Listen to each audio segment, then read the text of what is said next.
Kalaboso matapos arestuhin ng mga operatiba ng Criminal Investigation and Detection Group sina South UP Maguindanao del Sur Mayor Reynalbert Insular at ang kanyang may bahay na si Janeth Insular sa Barangay Making Parang Maguindanao del Norte. Batay sa ulat, ang pag-aresto ay bunsod ng warrant of arrest na inisyu noong Mayo 19 ni Judge Kasan Kusain Abdul Rahman ng 12th Judicial Region Branch 27 Cotabato City. Kinasuhan ng mag-asawa ng 2 counts of murder, frustrated at attempted murder. Walang inirekomendang piyansa ang korte para sa mga kasong murder.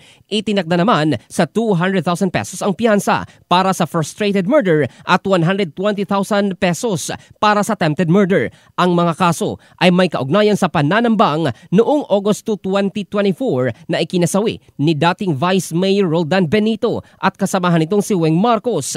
Sugutan naman noon sa insidente ang asawa ni Benito na si Annalyn at ang estudyante si Joseph Mutia. Isa si Mayor Insular sa sinasabing utak sa nasabing krimen. Nabatid na tumakbo bilang alkalde si Janeth Insular sa katatapos lang na halalan ngunit hindi pinalad habang si Reynalbert Insular ay nanalong muli bilang vice alkalde.